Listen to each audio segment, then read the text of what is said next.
Et le périmètre de notre mission d'évaluation et de contrôle, c'est l'ensemble des chambres consulaires. Donc, dans le cadre de cette mission, nous avons décidé d'auditionner un certain nombre de personnes pour nous faire un peu une idée. Bien entendu, un travail important a été fait en 2010 et qui a été mené, comme vous le savez, par Madame Vautrin. Depuis, plusieurs textes sont passés. On a eu le traumatisme des prélèvements qui ont été votés dans la dernière loi de finances. Et aujourd'hui, nous vous auditionnons pour revenir un petit peu sur, à la fois, vous avez vu le questionnaire, hein, sur l'évolution des missions de CCI France, sur la structuration du réseau et sur les aspects budgétaires qui vous concernent. Donc je vous propose, Monsieur Espic, que vous commenciez par nous dresser un petit tableau en répondant, si possible, à nos questions, et puis on viendra compléter au fil du temps. Voilà. Vous avez la parole.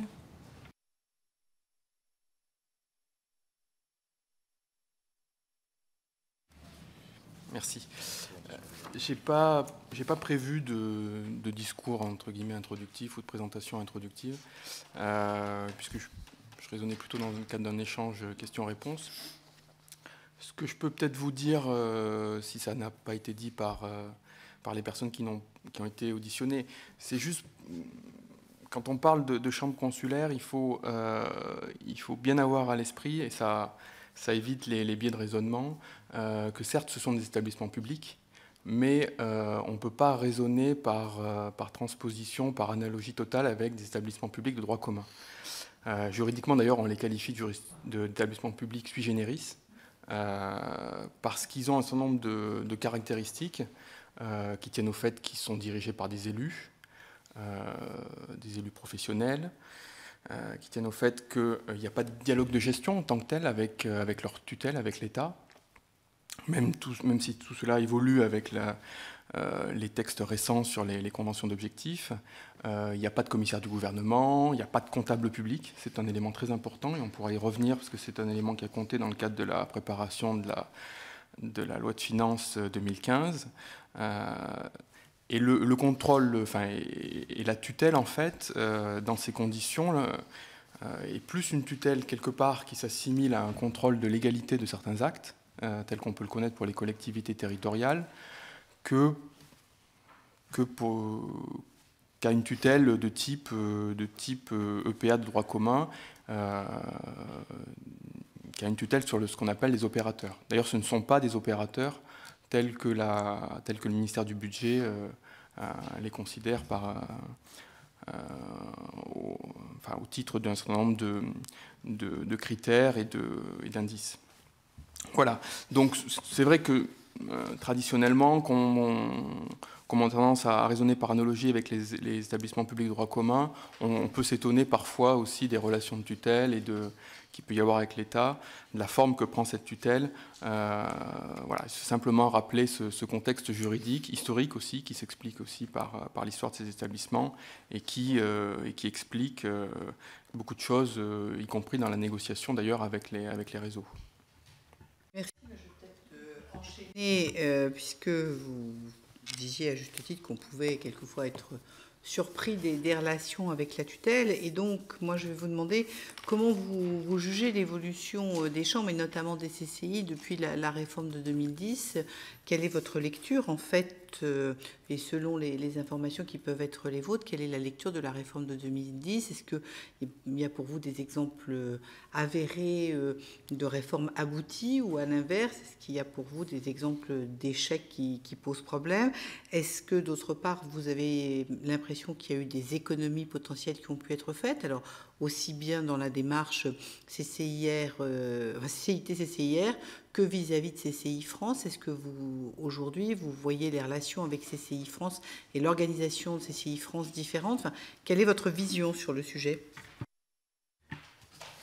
Alors, il n'y a pas eu à proprement parler, tout d'abord, mais ça a été rappelé par les services il y a 2 semaines, il n'y a pas eu à proprement parler de bilan en fait, de la loi de 2010. Il n'a pas été dressé en tant que tel, mais il est dressé au fil des audits qui sont réalisés par le CGFI, le contrôle général économique et financier, ou ponctuellement par par les rapports de l'Inspection générale des finances, dont celui d'ailleurs qui a été à l'origine des mesures qui figurent dans la LFI 2015. Ce qu'on peut malgré tout dire, c'est que on constate, bon, la loi de 2010 a inauguré un mouvement de régionalisation. Je dis bien inauguré parce que on peut regretter peut-être qu'il ne soit pas aussi profond que ce qu'on aurait pu souhaiter en 2010. Et c'est aussi l'objet de la réforme que l'on prépare actuellement, que d'approfondir ce mouvement de régionalisation. Donc il y a, premier élément, c'est une régionalisation qui a été amorcée, qui se traduit donc par, si on prend du côté des chambres de métiers, par l'émergence de ce qu'on a appelé les CMAR, les chambres dites de région. Et du côté des CCI, on a eu, si on se place, alors là, si on se place même au-delà de 2010, mais ça a été accéléré depuis 2010, on a malgré tout eu un certain nombre de fusions de chambres, de disparitions de chambres, puisque je regardais pour préparer l'audition quelques chiffres, et entre 2002 et 2011, j'ai noté qu'on est passé de 174 à 120 CCI territoriales au niveau de base. Donc malgré tout, on a un phénomène de rationalisation du réseau qui est à l'œuvre et qui a été accéléré en 2010. Donc premier élément, on a une amorce de régionalisation. On a une amorce également de mutualisation qui s'est opérée sur les fonctions, sur la fonction support de gestion des ressources humaines et qu'on va étendre à d'autres fonctions support dans le cadre de la réforme que l'on prépare. Et qui a vu donc les CCI de niveau régional gérer le personnel. Au niveau des CMA, la mutualisation est plus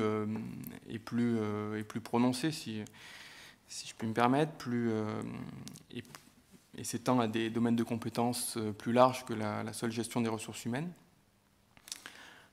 Ça s'est traduit au niveau des CMA par déjà l'économie de 80 ETP, par la simple mutualisation des fonctions support. En termes d'économie, justement, ce qu'on peut dire, c'est qu'il y a quand même une réduction des dépenses qui est assez nette au niveau des budgets des CCI. Alors après, est-ce que c'est une conséquence de la loi de 2010, de la régionalisation de la mutualisation? Là, je n'ai pas d'éléments qui l'attestent, mais en tout cas, les chiffres démontrent une baisse des dépenses, une baisse de la masse salariale. Il y a une amorce également, et on l'a renforcé ces derniers mois, une amorce d'un processus de contractualisation, puisque précisément, vu qu'on n'est pas dans un dialogue de gestion de droit commun, on passe par une contractualisation. Donc il y a eu un contrat dit de confiance avec les CCI en mai 2013, qui a donné lieu, mais qui était plus un document, j'allais dire, politique. Il a donné lieu à un décret. C'est le décret du 5 novembre 2014 sur les conventions d'objectifs et de moyens qui sont conclues entre les CCI de niveau régional et l'État, qui donne lieu à des conventions qui sont en cours de conclusion. Donc c'est un phénomène assez récent, malgré tout. Du côté CMA, on a, depuis la réforme de 2010, on a aussi des conventions régionales qui, elles, comportent, à la différence de celles des CCI, comportent un volet financement, puisqu'elles conditionnent une partie de la taxe affectée. Une partie du droit additionnel de la taxe affectée. Voilà, donc si on peut résumer, 3 items, régionalisation, mutualisation des fonctions support et contractualisation croissante. Excusez mon ignorance, mais quand vous dites la réforme qu'on prépare, de quoi vous parlez ?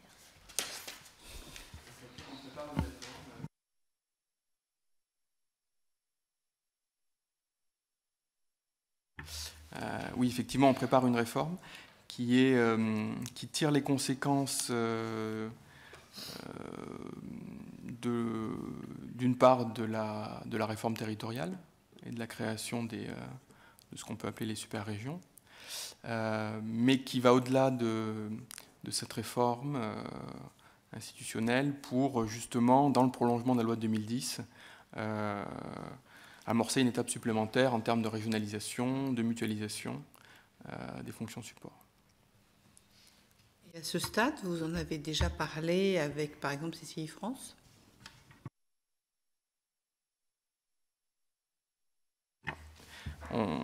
C'est une réforme qui fait l'objet d'une concertation assez étroite avec le réseau, enfin avec les réseaux d'ailleurs, hein, parce que c'est une réforme, là je parle beaucoup des CCI, mais il y a aussi un volet pour les CMA. D'ailleurs, les orientations que l'on a travaillées avec le réseau, avec la tête de réseau et des représentants du réseau, des présidents de chambre, aussi bien d'ailleurs des présidents de grosses CCI que de CCI plus petites, ont été, peut-être que monsieur le président Marcon vous en a parlé, ont fait l'objet d'ailleurs d'orientation adoptée lors de l'AG de CCI France du 24 février. Voilà. Monsieur Marcon nous a parlé de son AG, autant il ne nous a pas parlé de votre réforme, pour être très concrète. Donc ça mérite d'être clair. Est-ce que on va peut-être aller un peu plus loin sur cette réforme, quand vous parlez de mutualisation, est-ce que cela veut dire que, par exemple, vous souhaitez aller plus loin en interconsulaire ? Alors quand vous dites aller plus loin en interconsulaire, vous pensez à quoi exactement ? Écoutez, à ce stade aujourd'hui, rien n'est formalisé, c'est-à-dire qu'on voit bien que ça se fait en fonction de projets. D'ailleurs, ce que nous a redit le président Marcon tout à l'heure, c'est-à-dire qu'en règle générale, ce sont sur des bassins de vie, des bassins d'emploi, des bassins économiques, vous les appelez comme vous voulez, il y a des échanges qui se font. Il nous a cité, par exemple, ce qui peut se faire en matière d'école de commerce entre Bordeaux et Marseille. Moi, je peux vous citer ce qui a pu se faire, par exemple, entre Reims et Rouen sur son école. Bon, ça, c'est deux chambres de deux territoires différents. Maintenant, il peut aussi y avoir des logiques de rapprochement entre CMA, CCI, peut-être chambre d'agriculture, même si on voit bien que les choses sont plus différentes. Est-ce que vous travaillez sur ces sujets-là ?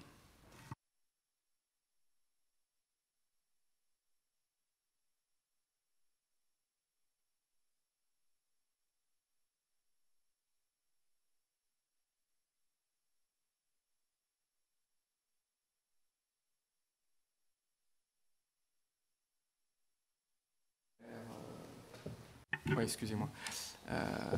Donc à travers le renforcement du niveau régional, le renforcement de la le renforcement de la mutualisation pour éviter les redondances. Mais les rapprochements interconsulaires ne sont pas encore à l'ordre du jour. Pardonnez-moi, qu'est-ce que vous appelez réforme de mutualisation ? Ça fait 2 fois que vous nous parlez de plus de mutualisation. Vous mettez quoi derrière, si je peux être indiscrète ? Voilà, alors généralement on met d'une manière commune les fonctions dites support, c'est-à-dire donc effectivement gestion des ressources humaines, gestion... En ressources humaines, ils viennent de nous expliquer qu'ils avaient mis en place un logiciel aujourd'hui. Ils sont d'ailleurs plaints du manque d'accompagnement de la tutelle pour le faire, et qu'aujourd'hui, ça s'était fait.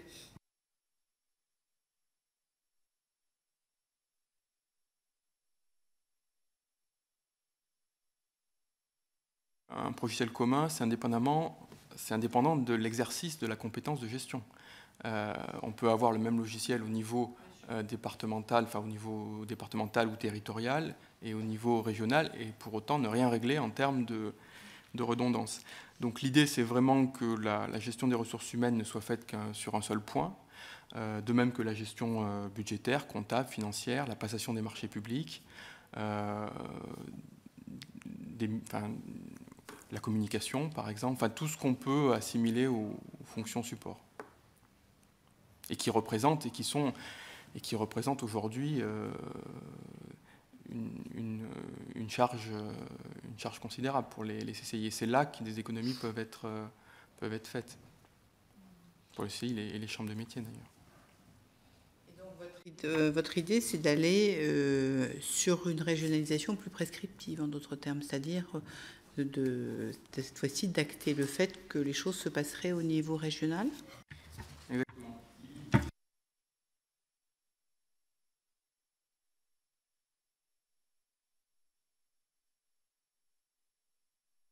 Parce que c'est vrai qu'aujourd'hui, les schémas qui sont adoptés au niveau régional ont plus une vertu incitative de coordination que véritablement prescriptive.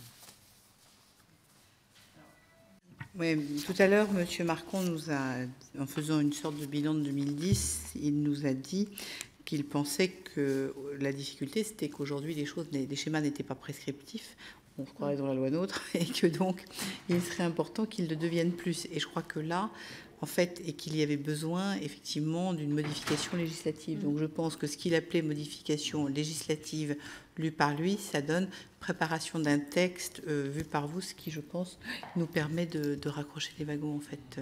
Alors après, la question, c'est est-ce que c'est juste ça ou est-ce que vous avez plus d'ambition sur le sujet ? L'idée, c'est de lever les verrous qu'il peut y avoir au renforcement de la régionalisation. Par exemple, je ne sais pas s'il est allé dans ce niveau de détail, mais il y a un seuil, de sièges, entre guillemets, que peut détenir une CCIT, voilà, le seuil des 40%.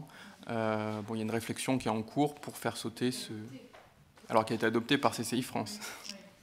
Mais les orientations de CCI France ne préjugent pas des arbitrages futurs au niveau du gouvernement. Il y avait d'ailleurs eu déjà un amendement qui avait été adopté dans un texte Hamon-Pinel sur le sujet.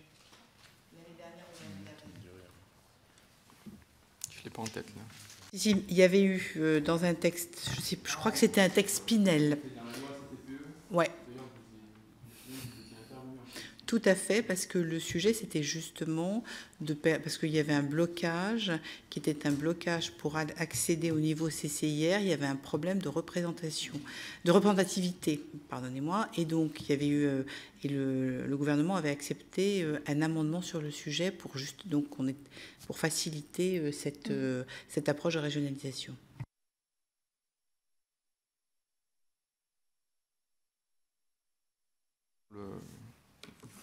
Il faut qu'on y travaille. Ouais. Moi, je voudrais changer de registre. Est-ce que vous pensez qu'il serait légitime de se reposer, bien sûr en concertation avec les CCI, mais la question des missions ? Aujourd'hui, il y a des missions qui sont extrêmement diverses, qui ne sont pas exercées avec la même intensité sur l'ensemble du territoire. Bien sûr, il y a la mission formation qui est très forte, prestations aux entreprises d'abord.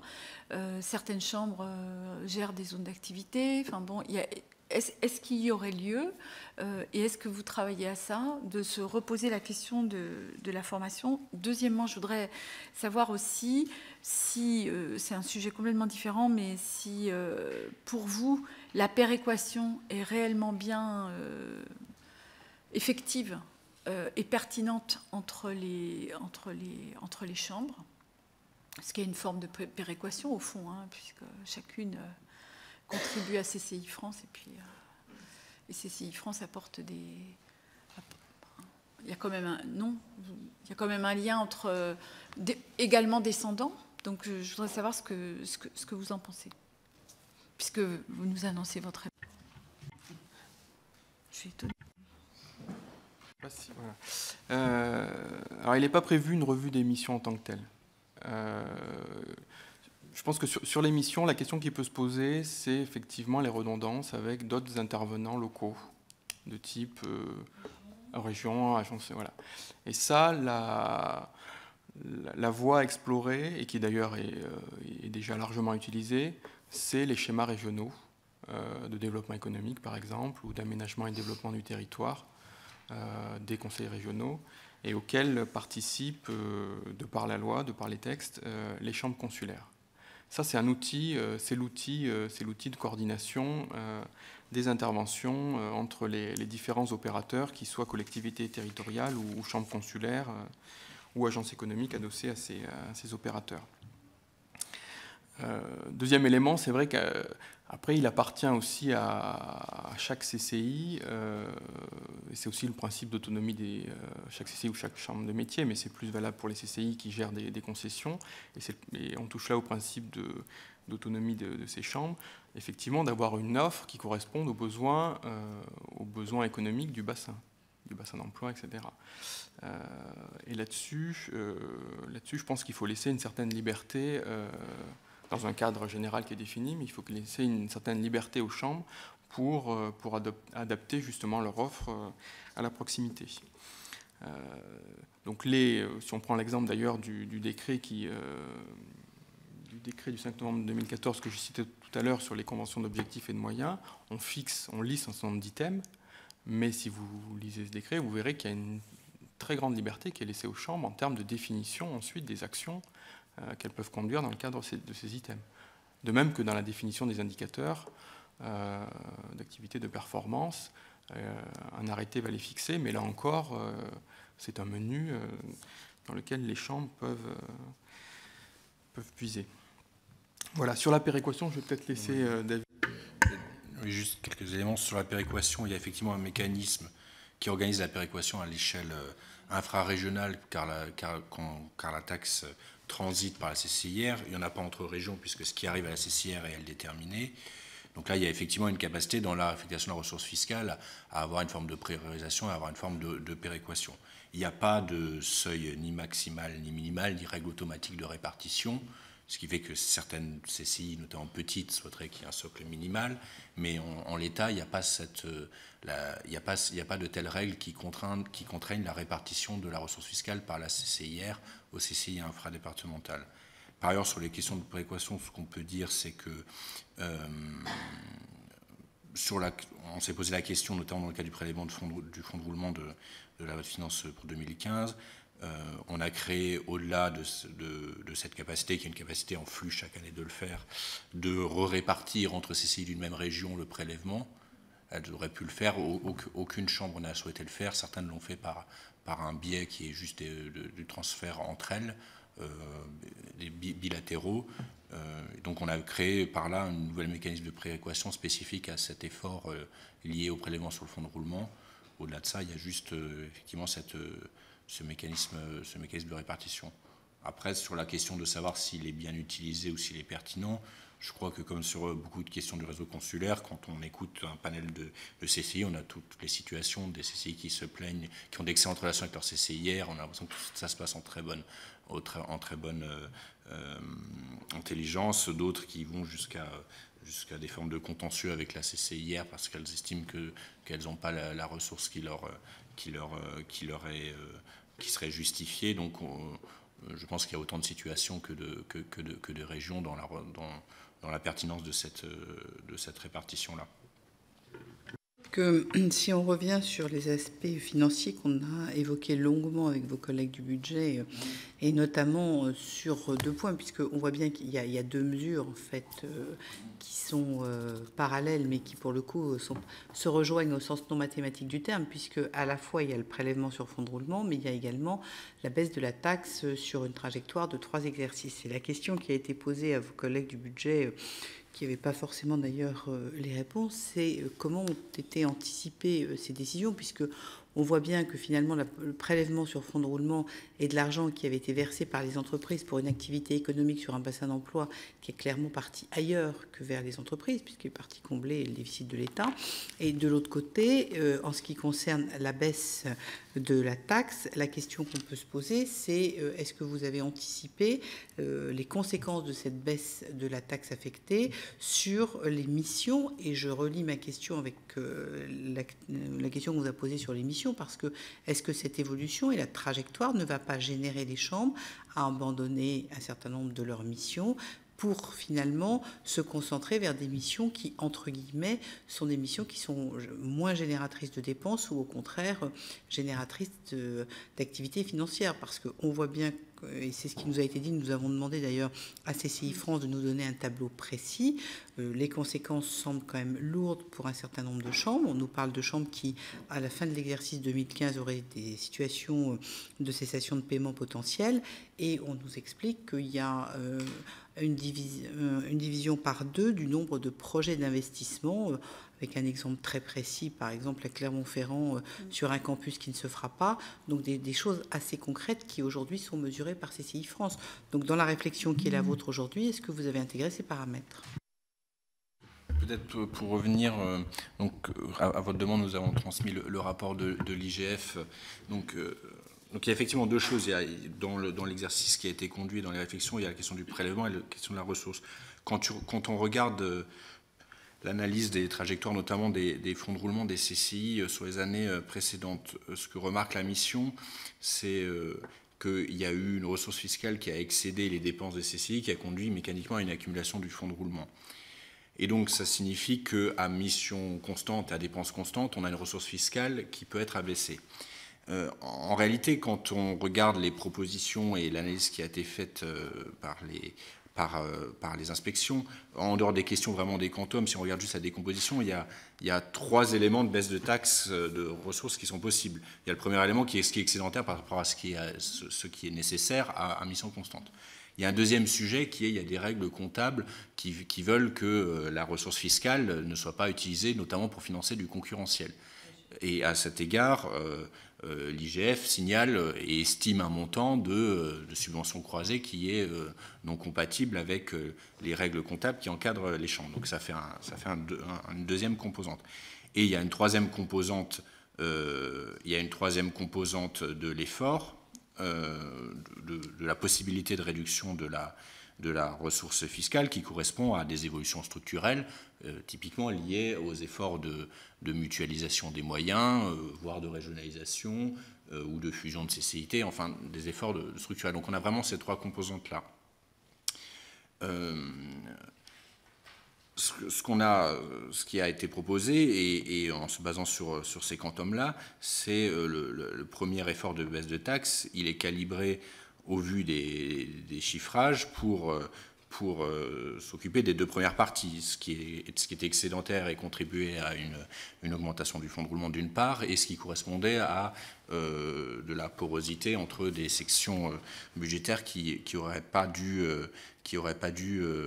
l'être. Donc dans l'effort qui a été demandé sur le plafond de taxes, c'est essentiellement ces 2 sujets qu'on vise, et plus que l'évolution des missions ou une réduction. Après, il se trouve que depuis l'exercice LOL Finance, ce qu'on observe sur le réseau partout, c'est que ça a poussé à des réflexions, ça pousse à la régionalisation. Dans certains cas, ça conduit à des réflexions sur la pertinence d'avoir certains actifs, passer d'immobilier possédé à des locations, etc. Donc évidemment que les 2 vont de pair. Mais vraiment, le calcul qui a été fait et la première étape de baisse de plafond a été plutôt calibré sur le chiffrage de cet excédent et la subvention, l'utilisation de ressources fiscales sur des postes qui ne doivent pas réglementairement l'être, notamment parce qu'ils interviennent dans des activités concurrentielles. Je pense notamment à certaines parties de formation, certaines prestations de formation tarifées qui peuvent intervenir dans le domaine concurrentiel. Sur la question des investissements et la question du fonds de roulement, là aussi, il y a un chiffrage qui est fait par les services, par les corps d'inspection, pas par les services, excusez-moi, du fonds de roulement excédentaire. Ce qu'on a pu constater dans les travaux de préparation, c'est que cette situation en flux d'excédents par rapport aux besoins a conduit un certain nombre de CCI à construire des plans de financement d'investissement en se disant j'ai cette perspective-là d'accumulation, j'accumule, et une fois que j'ai atteint un certain stade, je consomme en faisant cet investissement. Et à cet égard, il est vrai que les CCI qui avaient prévu d'utiliser la totalité de leur fonds de roulement, qui n'étaient en réalité pas là pour être en face des charges décaissables standards, c'est un fonds de roulement qui, dans certains cas, était accumulé comptablement pour faire des investissements. Et dans un certain nombre de situations, ça modifie donc les plans de financement d'un certain nombre d'investissements, et ça les pousse à les modifier. Ensuite, les questions qui se posent sont de plusieurs ordres. On a fait ce choix, et je peux envoyer à l'audition de Carole Delga en commission des finances en préparation de la loi, clairement de se dire que parmi les investissements, il y en avait qui étaient prioritaires, c'était ceux de l'apprentissage cofinancés par le PIA, et que ceux-là, on les retirait de la base taxable. il y a aussi certains investissements qui ne sont pas du tout touchés, c'est ceux des concessions. De toute façon, tout ça, c'est hors concession, et donc les aéroports, tout ça ne sont pas concernés, ne rentrez pas dans la base taxable. Après, dans les autres investissements, type apprentissage non PIA ou autres types d'investissements prévus par la CCI, plusieurs situations sont envisageables. Dans un certain nombre de cas, la situation de la CCIT fait qu'effectivement, le plan prévu est plus possible, et donc ça renvoie à une question de l'investissement est-il prioritaire au niveau régional? Si oui, le pouvoir de péréquation doit être utilisé par la CCIR pour en flux alimenter à nouveau la CCIT. Ça suppose qu'il y ait une priorisation au niveau régional des investissements, et que ce pouvoir de péréquation des CCIR dans l'affectation de la ressource régionale, qui est sous-tendu par la réforme de 2010 et plus encore par la réforme à venir, soit utilisé à plein pour juger de la pertinence au niveau régional, de la bonne utilisation de la ressource fiscale, car on remarque quand même qu'un certain nombre notamment dans le sujet de l'apprentissage, c'est rarement purement sur le territoire de la CCI. Dans un certain nombre de cas, il y a aussi des questions de cofinancement avec d'autres acteurs qui peuvent se poser. Donc effectivement, ce sujet de prélèvement sur le fonds de roulement, on est bien conscient que ça interfère sur des sujets d'investissement. Un choix a été fait sur le quantum et sur des investissements prioritaires qui sont l'apprentissage, et on renvoie cette question de péréquation pour la vision future. Sur la question de l'investissement, des discussions ont eu lieu dans les débats sur la loi de finances.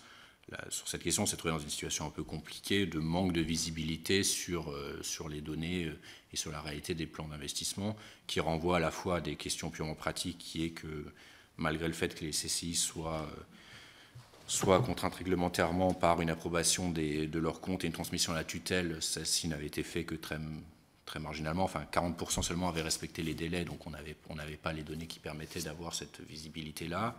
Ça a donné lieu à des relances par les ministres, d'abord par les services des ministres, puis par les ministres eux-mêmes. On a fini par avoir cette visibilité-là. Et ensuite, évidemment, la question est de savoir comment tenir compte d'un projet d'investissement quand celui-ci ne fait pas l'objet d'une validation en tant que telle. Jean-Philippe parlait, je pense à juste titre, d'un parallélisme avec le contrôle de légalité. C'est plutôt de cet ordre-là. Ce n'est pas une analyse de pertinence de plan d'investissement d'une CCI, et demeure quand même hypothétique. Voilà. C'est ces éléments-là qui ont présidé à l'analyse qui a été faite prélèvement sur le fonds de roulement et de son impact sur l'investissement. Je crois que Charles de Courson a une question.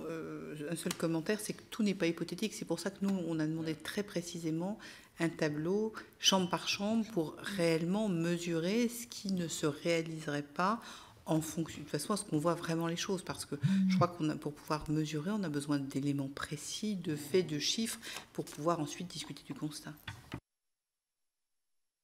J'ai 3 petites questions à vous poser. La première, c'est l'articulation entre l'état actuel de la loi NOTRe et les CCI. Puisque les CCI sont des établissements publics sui generis, c'est une catégorie au sens constitutionnel.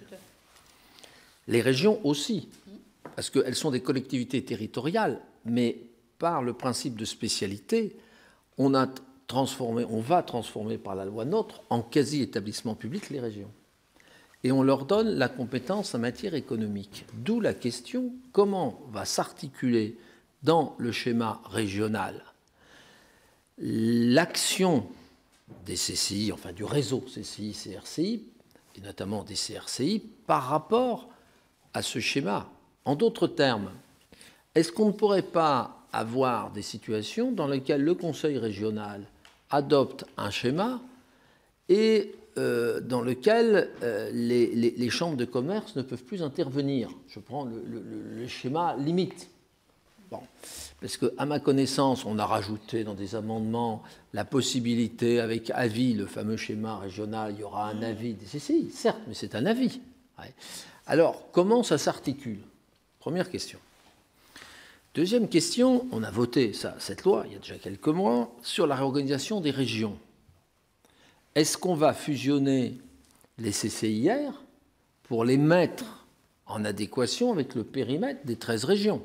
Enfin, mettons les 12 de France métropolitaine.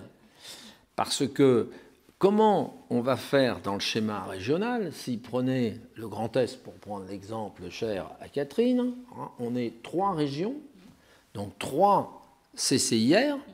Comment va s'articuler l'action de ces 3 CCIR par rapport à une action unifiée, en principe, même si ça prendra du temps, du Conseil régional du Grand Est? Question. Donc. Et puis, troisième, je vous promets, c'est la dernière, sur un point que vous avez aussi abordé, puisque vous avez évoqué le premier point tout à l'heure, mais très rapidement, hein, sur le schéma régional. La troisième question, elle a trait aux ressources. Vous avez dit que dans les 3 parties prélevées, vous n'aviez pas touché aux fonds de roulement affectés aux concessions, notamment portuaires et aéroportuaires. Il y en a quelques autres, mais c'est le gros morceau, la somme des deux. Puisque théoriquement, vous l'avez rappelé, elles doivent être équilibrées. Ce n'est pas le cas de l'ensemble. Il y en a qui ne sont pas équilibrées, et donc on prélève sur les ressources fiscales pour les alimenter, sans que la tutelle ne dise quoi que ce soit. C'était déjà le cas quand j'étais à la direction du budget il y a un tiers de siècle. Hein. Bon, donc il y avait une partie à l'époque, je vais calculer, une centaine de millions. Bon, alors je ne sais pas combien ça fait aujourd'hui, mais si vous pouviez nous donner le montant. Et deuxième sous-question, est-ce que d'après ce que vous savez, est-ce que certains de ces services qui bénéficiaient de ressources fiscales, alors que théoriquement c'était un service concurrentiel, est-ce qu'on a réduit, fermé ou augmenté la partie financée simplement par un tarif? Je répondrai aux 2 premières questions, sachant qu'en fait la réponse à la première est dans la seconde. Alors on tire les conséquences de la loi NOTRe au niveau consulaire par effectivement la fusion, quand il y a création d'une super-région, par la fusion des établissements de niveau régional. Vous preniez l'exemple de la Lorraine. Il y aura dans la nouvelle région Lorraine, Champagne-Ardenne, Alsace, un seul établissement, une seule CCIR. On sait déjà, puisque les présidents de CCI l'ont annoncé, puisque ces régions sont déjà dans une démarche de régionalisation qui est déjà fortement avancée. On sait qu'en dessous de la CCIR, qui couvre les actuelles 3 régions, il y aura 3 CCIT qui couvriront les 3 régions actuelles. Donc on aura un schéma très intégré en termes de régionalisation. Il y a les CCIR se transforment en CCIT existantes et on va fusionner avec un seul établissement. C'est vrai dans toutes les régions? Alors la fusion de toutes les CCIR quand il y a quand on passe de une à plusieurs régions, oui c'est vrai, c'est un principe de la loi. Donc il y aura effectivement le conseil régional aura un seul interlocuteur consulaire, une seule CCIR, quand bien même on fusionne 2-3 régions. Après, votre question va au-delà de ça et pose une autre question qui est celui de la coordination entre conseil régional, collectivité territoriale et établissement consulaire. Donc c'est un point que j'évoquais en introduction. À savoir que pour nous, la coordination passe effectivement par les schémas que vous évoquiez, puisque les établissements consulaires sont associés à ces schémas dans l'élaboration. Il y a d'ailleurs un amendement qui a été adopté par l'Assemblée nationale qui modifie un peu cette modalité d'association qu'il faudra peut-être revoir. Mais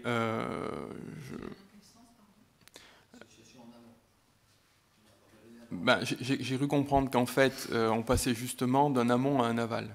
C'est-à-dire que jusqu'à présent, les consulaires sont associés en amont, et là, ce qui n'est évidemment pas tout à fait la même chose en termes de finalisation des documents, quoi.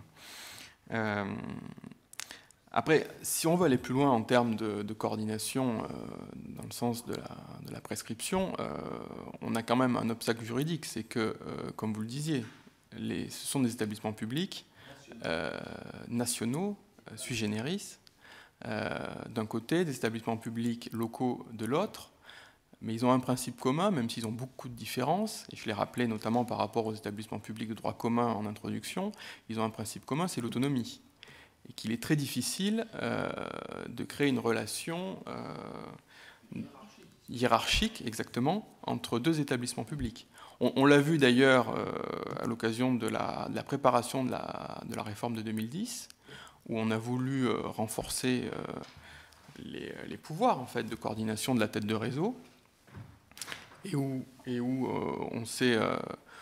ça a posé de fortes questions au Conseil d'État en termes de droit des établissements publics. Alors certes, il y a eu une évolution, puisque les têtes de réseau peuvent prendre des, j'ai plus le terme en tête, mais des normes d'intervention, voilà, qui s'imposent, alors qui sont adoptées par une assemblée générale qui regroupe l'ensemble des présidentes de CCI. Donc il y a quand même un principe démocratique qui est sauvegardé, mais ces normes s'imposeraient à l'ensemble du réseau dès lors qu'elles sont adoptées par la tête de réseau. D'ailleurs, c'est valable aussi bien pour le réseau CMA, et ces normes restent très ponctuelles. J'en ai noté une sur le réseau CCI qui concerne les CFE, les centres de formalité des entreprises, mais on voit bien que voilà, ça reste quelque chose qui est peu développé. Parce que précisément, au-delà des aspects juridiques et des problèmes juridiques que ça peut poser, il y a aussi en termes de culture, une culture d'autonomie qui fait qu'il y a une certaine réticence du réseau à se voir imposer une norme d'intervention par la tête. Oui, mais concrètement, moi il me semble qu'en droit, le schéma régional, pour voter, c'est vrai, enfin, ne peut pas s'imposer à un établissement public national. Ça, c'est pas possible. Alors, voilà. Alors, on peut dire, ils se coordonnent. Bon, s'ils s'entendent bien, bon, ça roule. Le problème, c'est que la loi, elle n'est pas faite pour les gens qui s'entendent bien, elle est faite pour les gens qui ne s'entendent pas. Travailler ensemble. Et donc, de savoir comment on tranche les conflits. Bon. Alors, c'est ça que je ne comprends pas dans l'articulation de la loi, enfin, du projet de loi NOTRe, puisqu'il n'est toujours pas voté, si vous voulez, et le maintien du caractère national. Vous aviez une solution pour vous en tirer. C'est de déclasser les chambres consulaires, pas que les CCI, de dire ce sont des établissements publics locaux.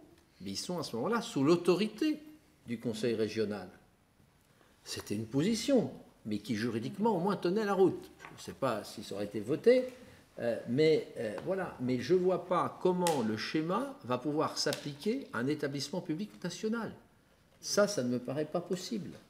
Alors, vous me direz, vous avez un pouvoir de tutelle, l'État, le préfet en l'occurrence. Alors, le préfet pourrait dire, telle action que vous voulez faire, je vous la bloque. Je vous la bloque. Mais s'ils vous attaquent, ils disent, mais attendez, on a des moyens, c'est dans nos compétences, de par la loi.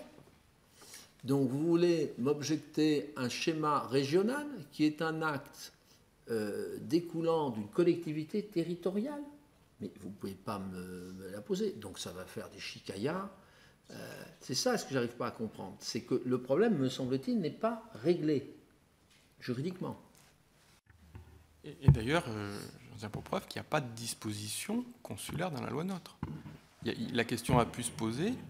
Il y en a sur le report des élections, qui ont été mises d'ailleurs à l'initiative du gouvernement, ces amendements gouvernementaux, parce qu'il fallait reporter les élections d'un an pour que, justement, c'est la conséquence de ce que je disais tout à l'heure, comme il y a une transformation, il y a une adéquation des régions consulaires aux régions administratives, qui est d'ailleurs un principe posé par la loi, qu'il fallait fusionner les établissements de niveau régional, il fallait que les élections se fassent, le renouvellement, ce qu'on appelle le renouvellement quinquennal, se fasse sur la base de la nouvelle architecture. Donc ça a obligé à reporter d'un an les élections.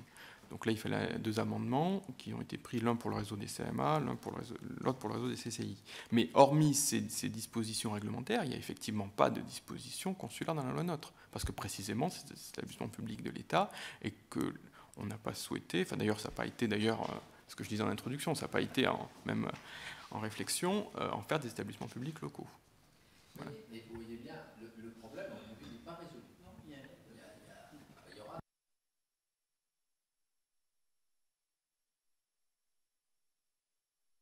Le caractère national dira le schéma ne peut pas s'imposer aux établissements publics nationaux. Parce que ce problème, on l'a vu X fois dans les débats parlementaires sur d'autres établissements publics nationaux, par exemple l'ADEME. Certains rêvaient de mettre l'ADEME sous l'autorité, par exemple, des conseils régionaux, en disant on va leur confier la politique d'économie d'énergie. À ce moment-là, il faut casser l'ADEME en autant et de faire des établissements publics locaux dépendants. Voyez, et donc, moi, personnellement, je pense qu'il y a là un problème qui n'est pas résolu. Alors, les chambres de métiers, c'est le même problème. Hein, je ne pense pas qu'il y ait de différence. Alors, il reste les chambres d'agriculture. Alors, là encore, les chambres d'agriculture, comment vous faites? Parce que c'est la même catégorie juridique. C'est la même catégorie juridique. La différence, c'est que, pour le coup, c'est hors du champ Bercy. Oui. Le champ Bercy, Comment? Bercy a un champ universel. non, quand je dis Bercy, c'est-à-dire le ministère de l'économie, effectivement, le ministère des Finances. En termes de tutelle financière, elle a tutelle sur les 3 réseaux. Mais nous, en termes de tutelle technique, effectivement, on n'a pas la tutelle des chambres d'agriculture. Mais effectivement, je vous rejoins, c'est le même problème qui peut se poser.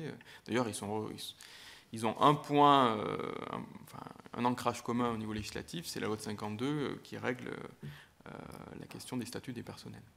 Moi, je voulais juste... Pardon. Sur les ressources, mais... Oui, sur les ressources, s'agissant du montant, je peux juste, dans le rapport transmis aux rapporteurs à leur demande, l'évaluation que vous avez de l'IGF, c'était 80 millions d'euros sur la base des données 2012, donc ça correspond à leur demandeur de ce que vous mentionnez. La réponse naturelle à ça, c'est plutôt...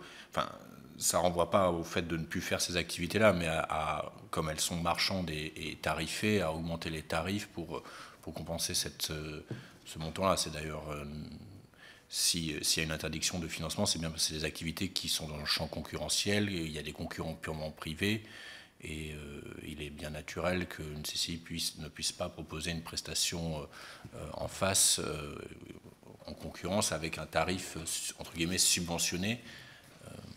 Oui, mais quand vous regardez finalement les services concernés, dits concurrentiels, vous en avez qui sont financés à 30, 40, 50, 60% par l'impôt. Donc si c'est à 60%, il faut tripler les prix. Et si c'est concurrentiel, il y a des concurrents. Donc il y a une limite au prix. Alors, je ne sais pas, est-ce que vous avez fait une petite étude pour voir la conséquence de la suppression? Parce que les 80 millions, vous les avez raqués. Oui. Bon. Donc, et théoriquement, si le contrôle de légalité fait son boulot, plus question que dans ces services dits concurrentiels, qu'il y ait un sou d'impôt, qui n'est pas nouveau d'ailleurs, même si ce n'était pas appliqué. Mais est-ce que, ma question, c'était, est-ce que vous avez vu les conséquences sur ces services? Pas d'étude précise a été réalisée. On n'a rien changé aux règles d'affectation. C'est les règles préexistantes. Ce n'est pas plus légal aujourd'hui que ça n'était hier. D'ailleurs, quand on baisse le plafond de la taxe, pour les mêmes raisons d'autonomie, les CCI peuvent tout à fait décider, même si c'est non conforme à... Enfin, elles ne peuvent pas le décider, mais disons qu'on peut imaginer qu'elles continuent ces subventions croisées-là et qu'elles affectent ailleurs la baisse.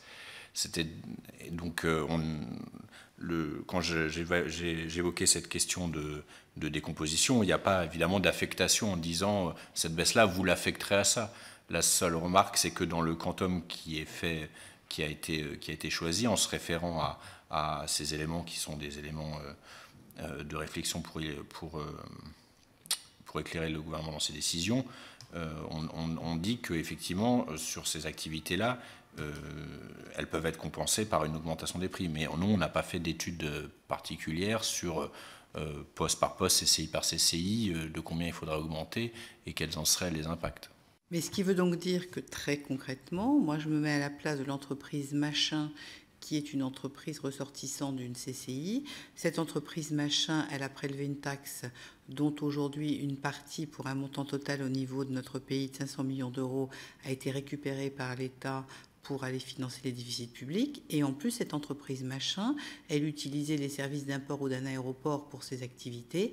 Elle risque de se prendre une augmentation des services de sport ou de cet aéroport parce qu'aujourd'hui, les moyens affectés ayant baissé, vous êtes en train de nous expliquer que les CCI n'ont qu'à augmenter les tarifs. Ce qui veut donc dire que très concrètement, on arrive aujourd'hui à une double peine pour l'activité économique. Non seulement des taxes sont payées mais ne vont pas à l'économie, et en plus, on ajoute une charge supplémentaire pour les entreprises. Je ne suis pas sûre que c'est comme ça qu'on va gagner des points de croissance.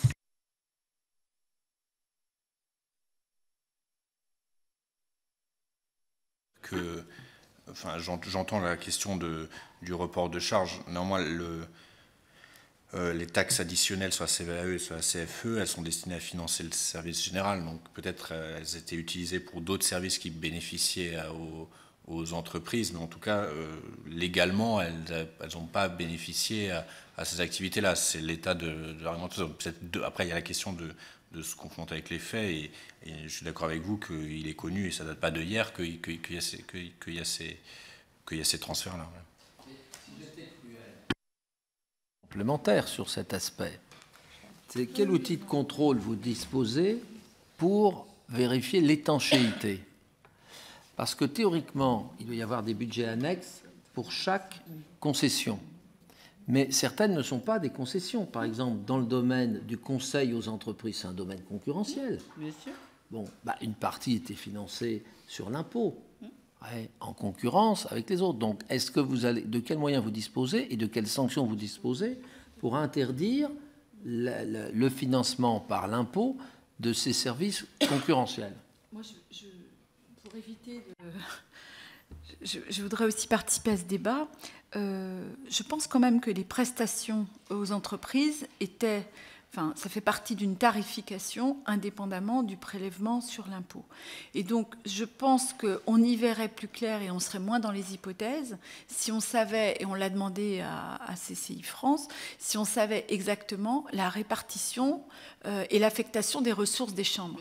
Parce que pour connaître quelques chambres, je suis certaine que les prestations, c'est du supplément que va payer l'entreprise pour cette prestation. Donc, il n'y a pas trop de prélèvements sur impôt. Mais ça vaudra le coup d'avoir les ressources et en face à quoi ça sert au juste. J'ai entendu quand même aussi dans votre introduction, je dis ça pour essayer d'aller dans le bon sens, que la réduction de la ressource et la régionalisation avaient obligé les chambres à se poser de bonnes questions. Il y a eu des mutualisations et il y a eu la recherche d'une économie. On essaie de réformer le pays, on est tous, et on essaie aussi de diminuer la dépense publique, donc ça va dans le bon sens. Moi, je me dis aussi que si un certain nombre de ports et d'aéroports n'ont plus de justification, parce qu'il y a quand même des CCI qui portent de tout petits aérodromes, j'ose dire le mot, peut-être qu'au lieu d'aller chercher dans le budget général de la Chambre de manière plus ou moins illégale, on va peut-être se poser la question de la survie de l'aérodrome. Donc voilà. Donc moi, je suis plutôt pour, et je pense que vous aussi.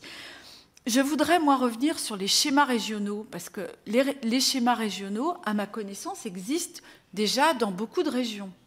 Ils ont, je ne sais pas, mais vous avez peut-être un petit panorama national de schémas régionaux qui ont été élaborés. Alors, ils ne le sont pas, mais on oscille, parce que quand même, que nous ont dit les chambres? Elles nous ont dit qu'elles souhaitaient plus d'État. Elle souhaiterait plus d'encadrement par la loi, et même, ça aurait pu être ma conclusion, mais elle souhaitait quand même un repositionnement de la tutelle. Parce qu'elles nous ont dit, la tutelle convoque, la tutelle fait le compte-rendu, mais la tutelle n'intervient pas. Elle n'a pas de pouvoir de vote. Et elle n'a pas de vision, et elle ne nous accompagne pas suffisamment. Donc il y a une envie de plus d'État. Que les schémas, du coup, deviennent un peu plus prescriptifs, très bien. Mais je pense qu'aujourd'hui, ils fonctionnent quand même bien. Dans la plupart des régions, ils ont été élaborés avec les chambres régionales, Alors moi, ça n'est que du domaine de l'intuition. Est-ce que vous pouvez nous donner un avis là-dessus? Ce qui permettrait peut-être de relativiser ce qui a été dénoncé par mon collègue, à juste titre sur le plan légal, mais peut-être que dans les faits, ça pourrait se passer mieux. Et puis, alors là, complètement un petit sujet, parce que je n'ai pas pu rebondir sur une question qui a été posée. Si, pour la loi de finances 2016, nous nous retrouvons avec un nouveau prélèvement sur le fonds de roulement, est-ce qu'il ne faudrait pas mieux travailler tous ensemble la question des critères?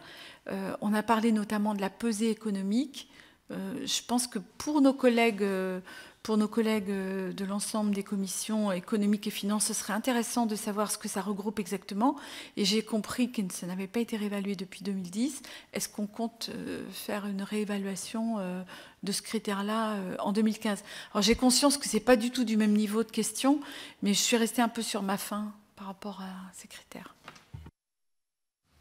Ouais, juste, puis je laisserai David sur la dernière question. Juste effectivement, la question du député de Courson pose en fait la question de la disponibilité de l'information sur le financement des activités. Et ça passe par la disponibilité d'une comptabilité analytique, très clairement. Et là-dessus, je ne sais pas si le président Marcon l'a évoqué, mais CCI France dispose d'un outil qu'ils appellent le Cube, voilà, auquel on n'a pas accès, et qui est un outil d'ailleurs très récent de remonter des informations analytiques du réseau, et qui permet donc à la tête de réseau de disposer d'une comptabilité, enfin d'une vision globale, mais ça depuis un an ou deux, enfin c'est très récent, hein, je ne voudrais pas m'avancer sur le terme, mais c'est relativement récent. Et effectivement, et ça fait partie aussi des limites de notre exercice de tutelle, on n'a pas accès à cet outil et aux données qu'il contient. Mais ça permettrait effectivement de faire le départ entre les financements taxes ou non taxes d'activité, parce que le départ, il n'est pas évident à faire. Vous parliez du développement économique. Le développement économique, ça commence par l'accueil des entreprises dans les CFE. Mais et là, pour le coup, on est sur du régalien, donc financé par la taxe. Mais on bascule très vite de l'accueil dans les CFE pour les formalités au conseil, effectivement. Et là, on est sur le marchand. Donc, pour faire le départ, et c'est la même personne qui le fait au cours du même entretien, souvent, pour faire le départ entre régalien et marchand, au-delà des grands principes, on s'aperçoit que le diable est dans le détail et que très concrètement, c'est très difficile et que seule une comptabilité analytique fine le permet de faire ce départ. C'est sur la première question. Sur effectivement, le plus d'encadrement par la loi, plus d'État. Bon, c'est pas un discours. Oui, c'est paradoxal. Et puis, c'est pas forcément un discours partagé par toutes les chambres du réseau. Après, malgré tout, c'est aussi une tendance de fond, puisque j'évoquais la contractualisation qui se met en place progressivement avec les réseaux. Les CMA depuis 2011, les CCI c'est plus récent, hein, puisque c'est le décret de novembre 2014, et si vous regardez ce décret, très précisément, les contrats d'objectifs doivent tenir compte des orientations données par le ministre chargé de la tutelle. C'est la première fois qu'on inscrit noir sur blanc le fait que ça peut paraître paradoxal, mais c'est vrai que ça n'avait pas été fait jusqu'à présent, qu'une CCI doit tenir compte dans ses objectifs, dans son plan d'activité, des indications de la tutelle.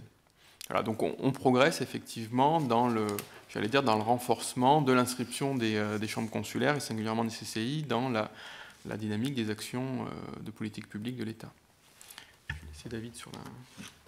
Donc, sur les différentes questions financières, effectivement, donc on n'a pas accès à la comptabilité analytique, comme je l'ai rappelé tout à l'heure, y compris pour les données qui doivent déjà être transmises dans le cadre du code de commerce. On a déjà du mal à les récupérer. Je ne sais pas la situation l'an dernier où ça a dû faire l'objet de relance et de courrier des ministres pour les récupérer 6 mois après la date maximale légale permise. Donc on a encore moins la comptabilité analytique, ce qui nous empêche d'avoir cette vision-là précise, y compris sur les questions d'équilibre. Et encore moins sur l'imputation prévisionnelle, l'évolution prévisionnelle en fonction du financement de tel ou tel investissement. Après, sur les contrôles, il y a à la fois le CGFI qui fait des missions ponctuelles, il y a aussi l'IGF qui mène des missions, ils en ont fait il n'y a pas très longtemps, et qui dispose en ça de tous les pouvoirs qu'a l'IGF quand elle fait des observations, et des pouvoirs de suite et de sanctions qui vont avec quand elle constate des écarts par rapport au cadre qui est fixé aux établissements. Et encore une fois, il y a eu des contrôles de l'IGF il n'y a pas très longtemps, donc c'est bien un pouvoir qui est exercé sur les établissements. Sur la question que vous posiez, Mme Rabin, sur la question de la composition du prélèvement, alors comme les collègues du budget vont le dire, il est hors de question à ce stade de parler d'un prélèvement de 2016, on n'est pas encore dans l'exercice budgétaire, tout ça doit faire l'objet d'échanges interministériels, évidemment d'échanges avec le tête de réseau des CCI, comme les ministres s'y sont engagés dans l'exercice 2015. Je vais peut-être plutôt porter un regard rétrospectif sur l'exercice que nous avons mené en fin d'année dernière, sur les règles de répartition, pour dire que... Alors, vous évoquiez le fait qu'on puisse en discuter. Je ne sais pas si le on regroupait les parlementaires et le gouvernement, ou les parlementaires, les gouvernements et les CCI. Peut-être juste dire que sur la répartition, la question de comment répartir un prélèvement sur le fonds de roulement est extrêmement compliquée. Je pense qu'on a vraiment pensé à des dizaines et des dizaines de solutions. Juste pour dire que malheureusement, on n'a pas pu en discuter avec les CCI l'an dernier, qui essentiellement ont souhaité discuter du principe et du montant global, et voyant que le gouvernement ne changeait pas leur position sur le montant global, ont refusé de travailler avec nous sur la répartition. Donc on n'a jamais eu de position, ni de proposition, ni même de réaction sur les modalités qu'on proposait avant le travail de la loi. Donc c'est un travail qu'on a fait gouvernement, qu'on a fait d'ailleurs en lien avec la commission des finances, avec la rapporteure générale, avec un certain nombre de parlementaires particulièrement investis, intéressés, et qui souhaitaient en parler avec nous. Et c'est comme ça qu'il y a eu un travail itératif. Si vous regardez la formulation du début du texte à celle qui a été votée, il y a une évolution substantielle de la définition.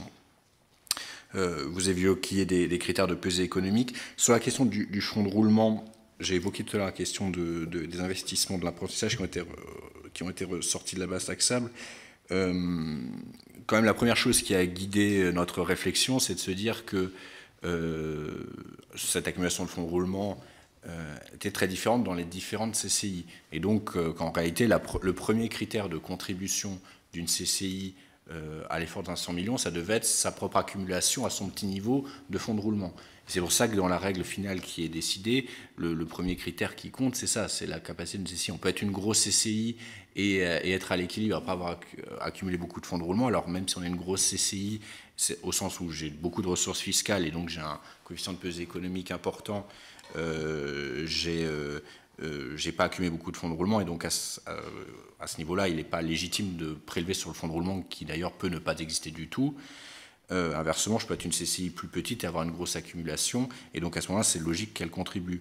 Et donc tout le travail qui a été fait par itération successive sur ce texte a consisté justement à faire un mélange entre un critère de stock, c'est-à-dire qui se basait uniquement sur le volume de fonds de roulement, et de flux, puisqu'on a pris en compte la pesée économique, ce qui est une manière de prendre en compte la ressource fiscale qui elle-même est calculée en renvoyant à la pesée économique. Donc on se retrouve avec une règle de répartition qui mélange à la fois l'héritage du passé, qui est ce niveau d'accumulation de fonds de roulement, et la capacité aussi à reconstituer ce fonds de roulement et à compenser le prélèvement par fonds de roulement par des affectations de ressources fiscales ultérieures mesurées par la pesée économique. Donc il y aura eu d'autres manières de répartir ce montant de 500 millions d'euros. Encore une fois, les deux situations polaires me semblent bonnes ni l'une ni l'autre, et c'est ça qui nous a conduit à cette position intermédiaire, c'est-à-dire uniquement sur le stock, ça fait fi de la capacité de recomposition, et donc de reconstitution du fonds de roulement, et donc une petite CCI, certes on leur a pris beaucoup de fonds de roulement, mais elle a tellement peu de ressources fiscales que finalement elle ne va pas pouvoir reconstituer, et du coup elle ne va pas pouvoir compenser dans son plan de financement ce qu'elle avait voulu financer en stock, parce qu'elle voulait financer par sa capacité d'autofinancement, qui, elle, dépend de la ressource fiscale. Et inversement, si on avait une... et donc, c'est ça qui a incité à prendre la pesée. Et si on avait tenu compte que de la pesée, on aurait abouti à des situations assez absurdes. Ce serait quand même intéressant que vous regardiez ça de près et que vous renvoyiez des éléments ici aux administrateurs, parce que moi, quand on a voté, j'ai voté sur un fonds de roulement de 120 jours. Hein. On était à ce seuil-là. Et monsieur Marcon et son équipe nous a parlé de 37-38 jours, effectivement. Alors, je sais bien qu'il y avait les projets, la pesée économique, il y avait tout ça. Mais là, du coup, quand on nous renvoie ça, c'est un petit peu gênant, puisque à la fin 2015, ils seront à 37-38 jours. Donc, si vous pouviez regarder ça, ce serait... Oui, alors, donc vous avez fourni la liste, vous avez les fonds de roulement CCI par CCI, avant prélèvement, après prélèvement, et le nombre de jours résiduels. Oui, alors avec les données du 31 décembre. Alors, ce qu'il faut quand même dire, c'est que je ne vais pas donner une réponse générale parce qu'il n'y a que des cas particuliers, on a vu un certain nombre de cas. Il est vrai que quand je vous disais qu'un certain nombre de CCI ont prévu avaient prévu des investissements, car elles avaient accumulé un niveau de fonds de roulement, une CCI qui continue son plan de financement faisant fi du prélèvement, évidemment, elle tombe à un niveau très bas. Après, il y a le sujet aussi des CCI dont le fonds de roulement avait baissé entre la date des comptes arrêtés fin 2014 et la loi de finances, entre le début janvier. Ça, c'est aussi une autre situation. Donc c'est aussi une réalité, oui. Non, mais très concrètement, ce qui nous a été dit, c'était bien en moyenne, c'est-à-dire qu'il était, et c'est pour ça que le chiffre nous interpelle et qu'on a demandé un état très précis, parce que ce qui nous a été dit, c'est qu'en moyenne, à fin 2015, on serait à 37-38 jours de fonds de roulement, alors qu'on était avant l'opération à 200 jours. Donc c'est vrai que dans ces cas-là, c'est une opération pour le moins radicale. Ça, c'était sur l'aspect financement. Moi, je voudrais revenir sur une autre question rapide qui était la suivante. Tout à l'heure, Monsieur Spic, vous nous avez expliqué clairement ce qu'il en serait des CCI en matière des CIR, notamment dans le cas des régions fusionnées dans le cadre de la loi NOTRe. Est-ce que, à votre connaissance, il en est de même pour les CMA, voire pour les chambres d'agriculture? Alors pour les CMA, ce qui est prévu par la réforme, mais encore une fois, les arbitrages ne sont pas complètement définitifs, et puis il y aura un débat parlementaire. C'est effectivement, à l'instar des CCI, une seule chambre de niveau régional, quelle que soit la taille de la région. Se pose la question de la fusion de chambres de niveau régional qui ont des structures juridiques différentes, à savoir dans certaines régions, typiquement Nord-Pas-de-Calais et Picardie. On a en Nord-Pas-de-Calais une chambre dite CMAR, CMA de région, donc c'est le schéma le plus intégré en termes de régionalisation, avec un seul établissement juridique et donc des sections départementales. Et en Picardie, oui, à l'inverse, on a le schéma classique de la chambre régionale avec des chambres départementales qui lui sont rattachées. Pour résoudre cette équation, il a été décidé en fait de se baser sur un principe qui est démocratique, qui est le principe de la double majorité, c'est-à-dire que les chambres concernées vont choisir un mode, une formalité juridique, un mode d'organisation juridique, selon un principe de vote qui fait intervenir la double majorité, à savoir majorité des ressortissants et majorité des chambres. Ce qui, très concrètement, quand on applique ce schéma dans l'exemple que je citais, fait basculer la nouvelle chambre, la nouvelle organisation fusionnée Nord-Pas-de-Calais et Picardie dans un schéma intégré, de type CMAR, puisque une chambre en fait de Picardie a choisi le mode intégré. Et donc au final, on a donc une majorité de chambres qui représentent une majorité de ressortissants qui choisissent le mode intégré. Mais après, ça sera évidemment fonction de chaque région, de chaque nouvelle région.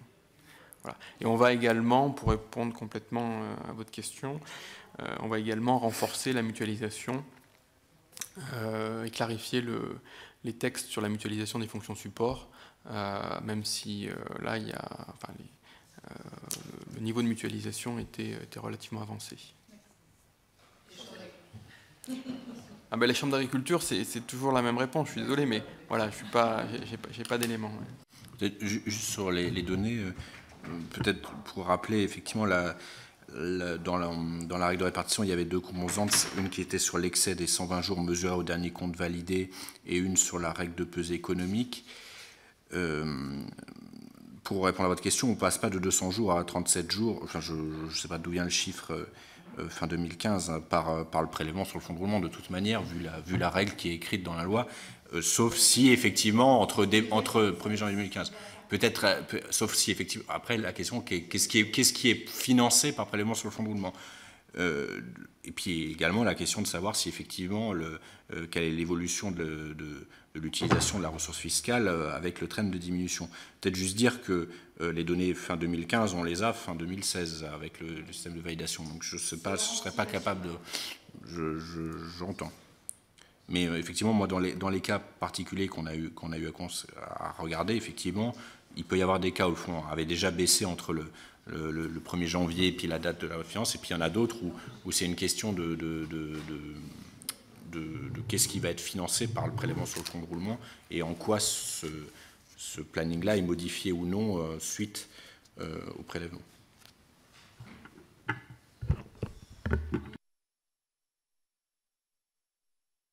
La CCI France nous a remis leur nomenclature, hein, avec les 4 missions et les sous-missions.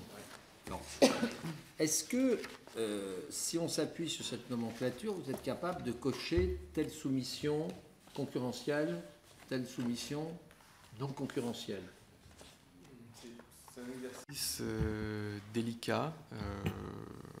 Je sais qu'à un moment donné, peut-être dans le cadre de la préparation de la note 2010, il y avait eu une tentative justement de définition par des cercles concentriques justement de ce qui était marchand et non marchand. Bon, c'est juridiquement assez délicat pour la raison que j'évoquais tout à l'heure, à savoir qu'il y a quand même il peut y avoir une forte interpénétration entre les missions, notamment sur le développement économique. Oui, mais vous voyez, votre position là, elle est contradictoire avec la position précédente. Parce que si on n'est pas capable de distinguer le secteur concurrentiel du secteur non concurrentiel, comment dire j'interdis à ce qui est de l'impôt qui finance le secteur concurrentiel et réciproquement le secteur non concurrentiel doit être financé.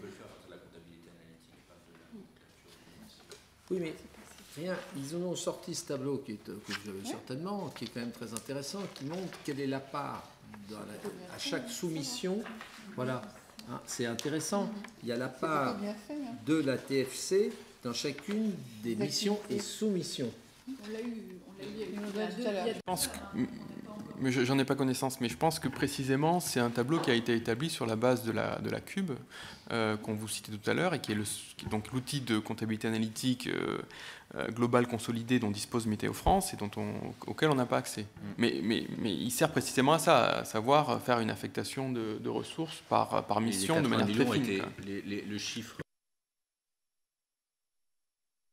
fait le calcul a été fait par une extraction consolidée du cube. Donc effectivement, on n'est pas capable de le faire à partir de données bilancielles qu'on avait, mais via une comptabilité analytique qui permet de faire la séparation.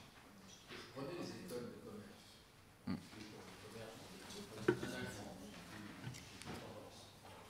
Quand vous voyez le mode de financement de chacun d'entre eux, c'est extraordinairement varié. Ouais. Moi, j'ai fait l'essai. J'avais des amis à HSC. Eh bien, c'était du simple au double. Ah oui, hein, grosso modo.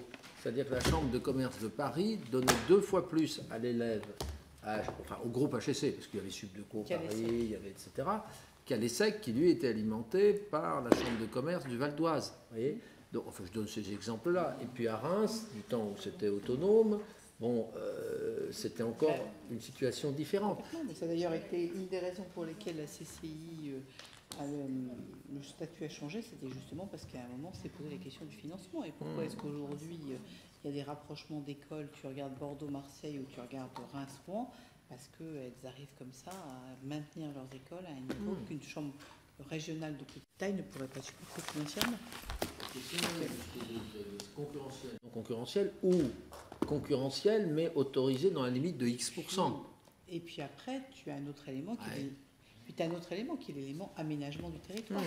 Parce que quel est le point commun dans la notion d'aménagement du territoire, quel est le point commun entre ce qui se passe en Île-de-France avec certaines régions de petite taille comme la nôtre, Charles, ça n'a strictement rien à voir. Donc là aussi, et pourtant, il y a un développement économique, il y a des ressources qui n'ont strictement rien à voir.